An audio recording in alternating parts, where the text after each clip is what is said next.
ఎట్లా కలిసి నడవాలా, ఏ రకంగా రేపటి రోజున గ్రామ పంచాయతీ తీర్మానం చేసి ఏది సాధించుకోవచ్చు, ఏమేమి చేయొచ్చు, ఇవన్నీ కూడా మేము మీకు శిక్షణ ఇస్తాం. కావాలంటే ఎక్స్పర్ట్స్ ని పిలుచుకుందాం. కాబట్టి మీరు ఎవరు భయపడవద్దు అని నేను ముందు మీకు విజ్ఞప్తి చేస్తా ఉన్నాను. ఇంకొకటి, కాంగ్రెస్ వాళ్ళు డైరెక్ట్ ఎలక్షన్లో గెలవలేరు, అందుకే కొన్ని లంగ కథలు చేస్తారు. ఏం చేస్తారు, ఇక అర్జెంటుగా సర్పంచ్ను సస్పెండ్ చేయాలి, డిపోకి చెప్పి ఉప సర్పంచ్కు ఇవ్వాలి చార్జ్, ఆల్అౌట్ ఉంటే గిన్న అని ఆలోచన చేస్తారు. దానికోసం కూడా నేను మీకు మాటిస్తున్న గౌరవ సర్పంచ్లకు, మీరు భయపడాల్సిన అవసరం లేదు. ప్రతి జిల్లాలో ఒక లీగల్ సెల్ ఏర్పాటు చేస్తాం. మీరు ఎక్కడ పోయే అవసరం లేదు. మీకు ఇక్కడనే న్యాయ పోరాటం చేయడానికి మీ మీద అక్రమ కేసులు పెట్టినా, అక్రమంగా మిమ్మల్ని తొలగించే ప్రయత్నం చేసినా, ఏ జిల్లాకు ఆ జిల్లా మీ జిల్లా నాయకత్వం మీకు లీగల్ సెల్ ని కూడా అందుబాటులో ఉంచుతుంది. వెంటనే కేసు వేయచ్చు, వెంటనే స్టే వస్తుంది. మీ మీద అన్యాయంగా ఎవరు కూడా ఏం చేయలేరు. ఏ రకమైన జులుం చేసినా పార్టీ మీకు అండగా ఉంటుందని కూడా నేను విజ్ఞప్తి చేసుకుంటా ఉన్నా. మరి మీరు కొంతమంది అనుకోవచ్చు, అన్నా మరి పైసలు లేవంటున్నావు ప్రభుత్వంలో, ఎట్లా పైసలన్నీ ఢిల్లీకి పోతున్నాయి.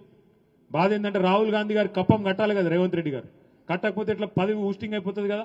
అందుకే కమిషన్లు వచ్చే పనులకు మాత్రమే పైసలు ఇస్తాడు రేవంత్ రెడ్డి. రైతు బంధు ఇస్తే కమిషన్ రాదు, అందుకే రైతు బంధు ఇయ్యడు. పెన్షన్లు పెంచితే 2000 4000 చేస్తే కమిషన్లు రావు, కాబట్టి దాన్ని తీసుకోడు. మహిళలకు నెలకు 2500 ఇస్తా అన్నాడు, మహాలక్ష్మి అన్నాడు, అది ఇయ్యడు, కమిషన్ రాదు. మరి ఏం చేయాలా, ఢిల్లీకి పైసలు పంపనీకి మూటలకు దానికోసం మాత్రమే కొన్ని కార్యక్రమాలు చేస్తున్నాడు. అందులో మీ దగ్గర ఒక దుర్మార్గమైన ప్రచారం చేస్తున్నాడు. ఏది మూసీ సుందరీకరణ అట ఈయన చేయబోతే మనం అడ్డుకున్నామంట. ఇక దానికి మీ కోమటిరెడ్డి వెంకటరెడ్డి, రేవంత్ రెడ్డి ఇంతటోళ్ళు కాదని చెప్పి ఇక్కడ పాదయాత్ర చేసిరు వలిగొండలో. నేను చూసిన, ఇక్కడ వచ్చి చెప్తున్నారు వాళ్ళు, మా నల్లగొండ జిల్లాకు మా భువనగిరికి విషం దాయిపిస్తారువయా మీరు, మాకు మంచి నీళ్లు కిందికి తీసుకొస్తామంటే మీకేమైనా అవుతుంది అని చెప్పి లొల్లి పెడుతున్నారు వాళ్ళు. దయచేసి మీకు ఒక విషయం నేను వాస్తవం చెప్పాలి.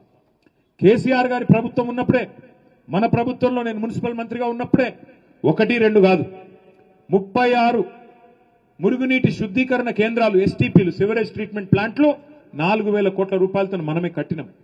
కట్టి మూసీలోకి వచ్చే నీటిని మొత్తాన్ని 100% సివరేజ్ ట్రీట్మెంట్ చేసిన ఘనత మన నాయకుడు కేసీఆర్ గారిదనే మాట నేను మీకు విజ్ఞప్తి చేస్తా ఉన్నా.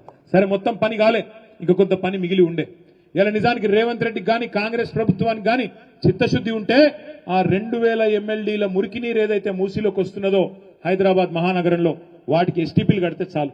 దానికి అయ్యే ఖర్చు ఎంత, సుందరీకరణకు ఎస్టీపీలు కట్టడానికి మొత్తం అయ్యే ఖర్చు 16,000 కోట్లు. ఈ లెక్క కూడా మనమే గతంలో డిపిఆర్ తయారు చేసి పెట్టినాం.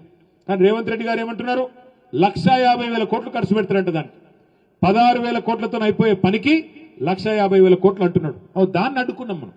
ఈ దోపిడీ కరెక్ట్ కాదు, 16,000 కోట్లలో అయిపోయేదానికి 1,50,000 కోట్లు ఎందుకు చేస్తున్నావు, మీ ఢిల్లీ బాసులకు మూటలు పంపేందుక అని అడ్డుకుంటే ఇక్కడికి వచ్చి బదనాం చేస్తున్నాడు. మూసీ నాపుతున్నారు అంటున్నాడు. 16,000 కోట్లలో ఆ పని కూడా పూర్తి చేస్తాం. ఒకవేళ వీళ్ళు చేయకపోతే 2 నెలల్లో మన ప్రభుత్వం వస్తుంది, మనమే చేసుకుందాం. నల్లగొండ జిల్లాకు, భువనగిరి జిల్లాకు ఎట్టి పరిస్థితుల్లో మన పార్టీ ఎన్నడూ అన్యాయం చేయలేదు, గతంలో కూడా భవిష్యత్తులో కూడా చెయ్యము అనే మాట కూడా నేను విజ్ఞప్తి చేస్తున్నాను. చివరగా నేను మిమ్మల్ని అందరినీ కోరేది ఒకటి, పార్టీ గత 25 ఏళ్లుగా 2001 నుంచి ఇవాళ ఇంకో 10 రోజులలో 2026 సంవత్సరంలో అడుగు పెట్టబోతా ఉన్నాం. గత 25 ఏళ్లుగా ఈ ప్రాంతంలో బలంగానే ఉన్నది. 2001 నుంచి కూడా ఇక్కడ ఎంపీటీసీలు, సర్పంచులు భువనగిరి జిల్లాలో గెలిచిన వాళ్ళు ఎంతో మంది ఉన్నారు, సీనియర్ నాయకులు ఉన్నారు. నేను ఇక్కడికి వస్తుంటే లోపలికి మా రాజవర్ధన్ రెడ్డి అన్న కనబడ్డాడు. అట్లా ఎంతో మంది సీనియర్ నాయకులు, మా అమరేందర్ గౌడ్ సాబ్ ఇక్కడనే ఉన్నాడు. చాలా మంది సీనియర్ నాయకులు, పార్టీ జెండా మోసిన వాళ్ళు, మొదటి నుంచి ఉన్న వాళ్ళు, ఒక నరేందర్ రెడ్డి గారు ఉన్నారు, ఇక్కడ చాలా మంది ఉన్నారు. అట్లాంటి నాయకులందరూ కూడా వారిని స్ఫూర్తిగా తీసుకునే మనం కొట్లాడుతూ ఇవాళ 2 సార్లు ప్రభుత్వాన్ని నడిపినాం, 14 ఏళ్లు ఉద్యమాన్ని నడిపినాం. గత 2 ఏళ్లుగా ప్రతిపక్ష పార్టీగా సమర్థవంతంగా మన పాత్ర మనం పోషిస్తా ఉన్నాం.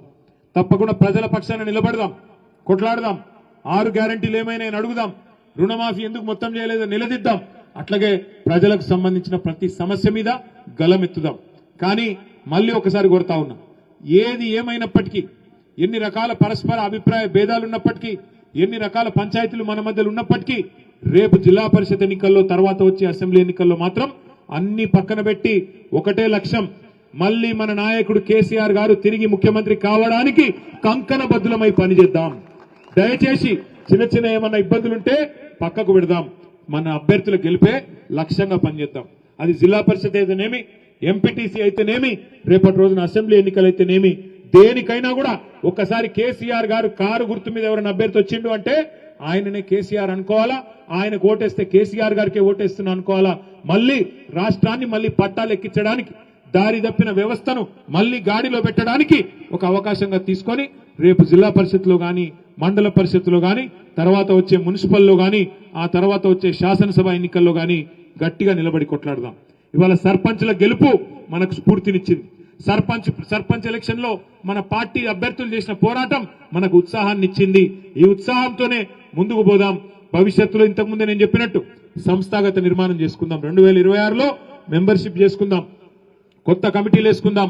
ప్రతి జిల్లా కార్యాలయం కలకల్లాడుతూ ఉండే విధంగా ప్రతి నియోజకవర్గంలో పటిష్టమైన యంత్రాంగ నిర్మాణం చేసుకొని శిక్షణ తరగతులు పెట్టుకుందాం. గెలిచిన సర్పంచ్లకు, ఎంపీటీసీలకు, జెడ్పీటీసీలకు వర్క్ షాపులు పెట్టుకుందాం. కార్యకర్తల శిక్షణ శిబిరాలు పెట్టుకుందాం. మీరు ఎక్కడికి పిలిచినా రాష్ట్రంలో తప్పకుండా వెంటనే వచ్చి మీ ముందుండి మీ కష్టంలో సుఖంలో నేను కూడా మీతో ఉంటా, మీ అన్నగా, మీ తమ్ముడుగా అని మళ్ళొక్కసారి మీకు విజ్ఞప్తి చేస్తూ ఈ అవకాశం ఇచ్చిన